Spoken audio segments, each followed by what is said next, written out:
Hello friends, मैं हूं मोहित और स्वागत है आपका एसेंशियल्स ऑफ मेडिकल साइंस में।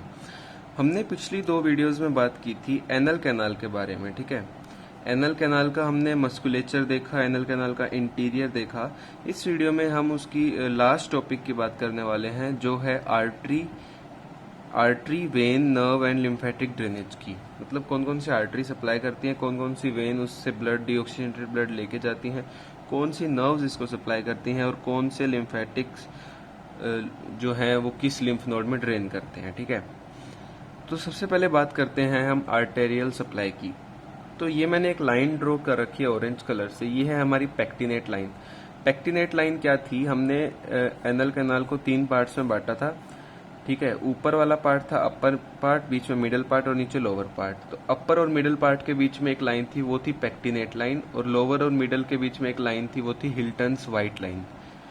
तो जो पेक्टिनेट लाइन के ऊपर वाला एरिया है एनल कैनाल का, मतलब अपर पार्ट को कौन सप्लाई करता है, superior rectal artery. Upper part को सप्लाई करती है सुपीरियर रेक्टल आर्टरी और लोअर पार्ट को सप्लाई करती है इंफीरियर रेक्टल आर्टरी। नाम बिल्कुल याद हो गया होगा, ऊपर सुपीरियर नीचे इंफीरियर, रेक्टल आर्टरी हो गई। Superior rectal artery is a branch of inferior mesenteric artery. हमें पता है एब्डोमिनल एओर्टा की आगे से 3 ब्रांचेस निकलती हैं, एक सीलियक ट्रंक, एक सुपीरियर मेसेंट्रिक आर्टरी और एक inferior mesenteric artery. Inferior mesenteric artery की ही एक ब्रांच है, कौन सी, सुपीरियर रेक्टल आर्टरी। अब नेक्स्ट हम चलते हैं वेनस ड्रेनेज के ऊपर, जो सबसे ज्यादा इंपॉर्टेंट है एनल कैनाल की। तो इसमें हम 3 चीज पढ़ने वाले हैं, एक तो इंटरनल वेनस प्लेक्सस, एक एक्सटर्नल वेनस प्लेक्सस और एक कुछ एनल वेन्स के बारे में। अब इंटरनल रेक्टल वेनस प्लेक्सस को हम हिमोरॉइडल प्लेक्सस भी बोलते हैं, क्योंकि हिमोरॉइड्स जो होती है, प्राइमरी हिमोरॉइड्स या प्राइमरी पाइल्स जो है, वो इसी से रिलेटेड होती है। ठीक है, तो ये वाला जो प्लेक्सस है, इसका हमने डायग्राम देखा था पिछली वीडियो में। तो हमने ये वाला डायग्राम देखा था, इसमें मैंने आपको बताया था 2 प्लेक्सस थे। एक तो था हमारा एक्सटर्नल प्लेक्सस, ये देखो, ये बाहर की तरफ है एक्सटर्नल प्लेक्सस, और ये ब्लैक लाइन म्यूकोसा थी, ये पिंक कलर सब म्यूकोसा था। एक कौन सा है हमारे सब म्यूकोसा के अंदर, कौन सा प्लेक्सस है, इंटरनल रेक्टस वेनस प्लेक्सस। तो internal rectus venous plexus lies in the submucosa of anal canal. ठीक है, ये तो पहला पॉइंट हो गया। नेक्स्ट बात जो है, अब मैं इसका जो आगे वाला पार्ट आपको बताता हूँ पहले अच्छे से, हम इसको अलग से करते हैं। ये देखो, एक है हमारे पास external plexus,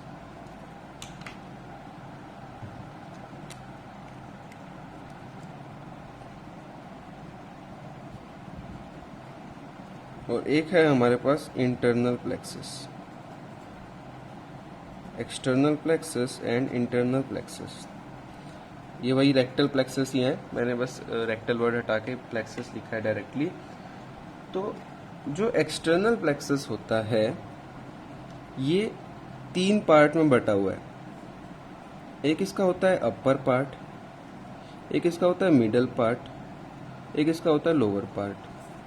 upper part drain करता है कौन सी वेन के अंदर, तो ये वेन सुपीरियर रेक्टल वेन के अंदर। मिडल पार्ट ड्रेन करता है मिडल रेक्टल वेन के अंदर, और लोअर पार्ट ड्रेन करता है इंफीरियर रेक्टल वेन के अंदर। ये 3 वेन्स है हमारे पास, सुपीरियर, मिडल और इंफीरियर रेक्टल वेन। तो इन तीनों में ड्रेन करता है एक्सटर्नल प्लेक्सस का अलग अलग हिस्सा, जबकि इंटरनल प्लेक्सस जो है, ये ड्रेन करता है किसके अंदर, सिर्फ और सिर्फ सुपीरियर रेक्टल के अंदर। ठीक है, अब मिडल रेक्टल और इंफीरियर रेक्टल जो है, ये आगे जाके एंड में ड्रेन कर देती हैं इंफीरियर वेना केवा के अंदर, जबकि सुपीरियर रेक्टल आगे जाके क्या बन जाता है, इंफीरियर मेसेंट्रिक वेन। तो इंफीरियर मेसेंट्रिक वेन जो हमारी बनती है, वो सुपीरियर रेक्टल वेन ही ऊपर जाके कंटिन्यू होती है।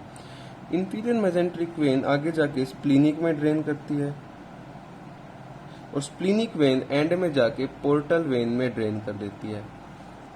तो एक तरफ तो हो गया कौन सा सिस्टम, एक तरफ तो यहाँ पे हो गया ये सिस्टेमिक सिस्टम, एक तरफ हो गया ये हमारा पोर्टल सिस्टम।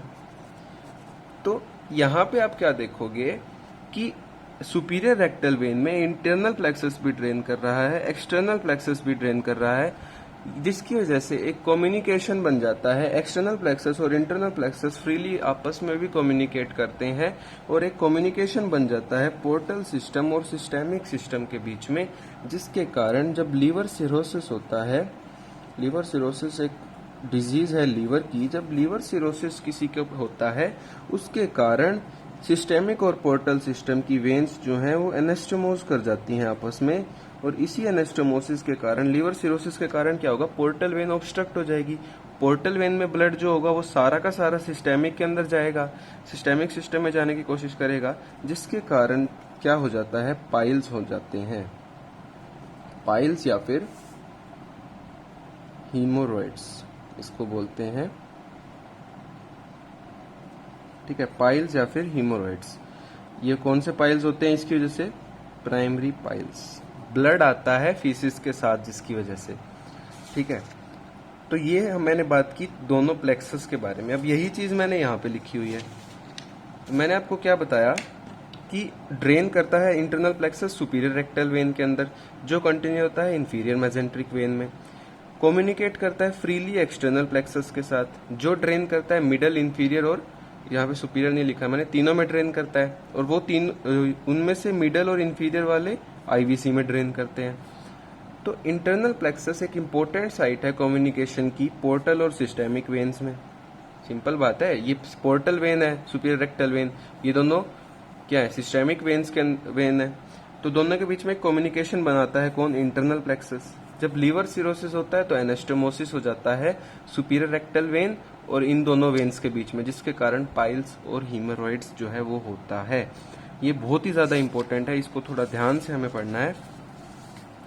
अब जो वेन्स जो होती है ना वो एनल कॉलम्स में प्रेजेंट होती हैं, एक 3 o'clock पोजीशन पे, एक 7 o'clock पोजीशन पे और एक 11 o'clock पोजीशन पे। इन 3 पोजीशन पे जो वेन्स प्रेजेंट होती हैं वो पोटेंशियल साइट होती हैं प्राइमरी पाइल्स के लिए। मतलब इन 3 वेन्स में ज्यादा चांसेस होते हैं पाइल्स होने के,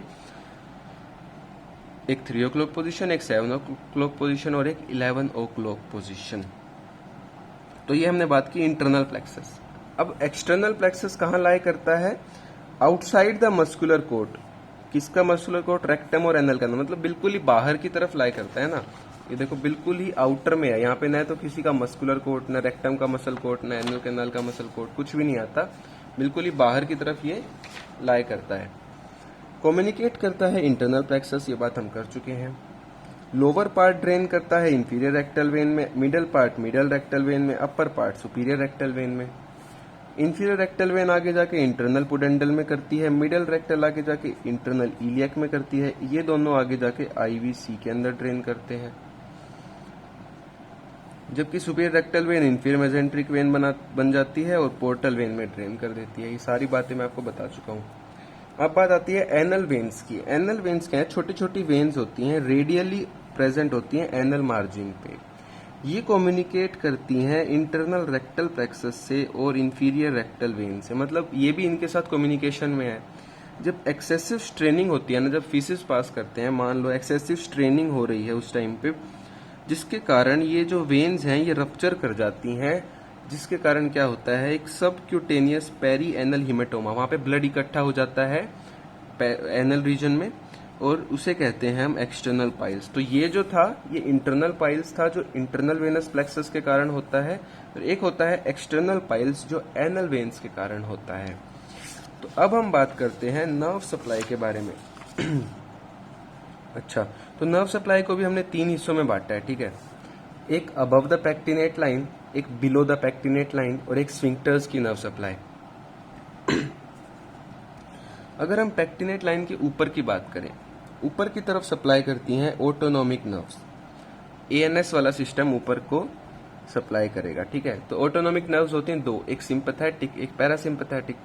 सिंपैथेटिक होती हैं L1 L2, हाइपोगैस्ट्रिक प्लेक्सस से मिलती हैं ये, और पैरासिम्पैथेटिक नर्व्स होती हैं पेल्विक स्प्लैंक्निक नर्व्स। ये सारी चीजें आप नेक्स्ट ईयर में अच्छे से पढ़ोगे, कौन सा ये पेल्विक स्प्लैंक्निक वगैरह, सिंपैथेटिक पैरासिम्पैथेटिक। अभी बस इसको आपको याद करना है। सिंपैथेटिक में L1 L2 आता है, पैरासिम्पैथेटिक में S2 S3 S4। ये दोनों पेन सेंसेशन कैरी करती हैं, ठीक है। अबव द पैक्टिनेट लाइन वाले पोर्शन की बात कर रहा हूँ मैं, upper part of the anal canal की। अब बिलो द पैक्टिनेट लाइन मतलब मिडल और लोअर पार्ट की बात करें तो इनको सोमैटिक नर्व सप्लाई करती हैं। कौन सी? Inferior rectal nerve, S2, S3, S4। इसकी भी जो रूट वैल्यू है वो S2, S3, S4 ही होती है, इंफीरियर रेक्टल नर्व, लेकिन ये सोमैटिक नर्व है, ठीक है। अब नेक्स्ट बात करें स्फिंक्टर्स की, तो एक्सटर्नल स्फिंक्टर मैंने बोला था नॉन इनवॉलेंट्री होता है, तो इसको कॉन्ट्रैक्ट कराती हैं सिंपैथेटिक नर्व्स और रिलैक्स कराती हैं पैरासिम्पैथेटिक। देखो ये बात मैंने पहले भी की थी कि सिंपैथेटिक सिस्टम जो है, सिंपैथेटिक मतलब जब एकदम से डर लगता है तो कोई भी चीज हमें, जैसे कुत्ता पीछे पड़ गया किसी के, तो उस टाइम पे सिंपैथेटिक सिस्टम जो है वो एक्टिवेट हो जाता है। तो सिंपैथेटिक सिस्टम एक्टिवेट होगा तो एक्सटर्नल स्फिंक्टर को बंद करना चाहेगा ना, क्योंकि कौन चाहता है भागते भागते किसी का डिफिकेशन हो, ठीक है। और रिलैक्स करता है parasympathetic nerves. Internal sphincter is supplied by, internal sphincter था वॉलेंट्री, इसको मैंने पहले ही बता चुका हूँ, इंफीरियर रेक्टल नर्व और perineal branch of fourth sacral nerve supply करती है। तो ये हमने बात करी नर्व सप्लाई की। अब नेक्स्ट हम चलते हैं लिम्फेटिक्स के ऊपर। लिम्फेटिक्स भी हमने इसी तरह बांटा है। पैक्टिनेट लाइन के ऊपर वाले लिम्फेटिक्स किसमें ड्रेन करते हैं? इंटरनल इलियक नोड्स में। और पैक्टिनेट लाइन के नीचे वाले लिम्फेटिक्स ड्रेन करते हैं medial group of superficial inguinal nodes में। ये वाटर शेड लाइन की तरह एक्ट करती है एनल कैनाल की। Pectinate line is the water shed line of anal canal, मतलब इससे ऊपर वाले जो लिम्फेटिक्स हैं वो ऊपर वाले लिम्फ नोड्स में ड्रेन करते हैं और इसके नीचे वाले लिम्फेटिक्स नीचे वाले लिम्फ नोड में ड्रेन करते हैं, इसलिए इसको वाटर शेड लाइन हमने बोला है। तो ये हमने बात कर ली इसके आर्टरी, वेन, नर्व सप्लाई और लिम्फेटिक ड्रेनेज की। अब नेक्स्ट वीडियो में मैं आपको यूरिनरी ब्लैडर और यूरिथ्रा का भी नर्व सप्लाई और आर्टरी वगैरह बता दूंगा सब कुछ। तो गाइस अगर आपको वीडियो अच्छी लगे तो प्लीज़ लाइक करना, ज़्यादा से ज़्यादा शेयर करना और इस चैनल को सब्सक्राइब कर देना। Thank you.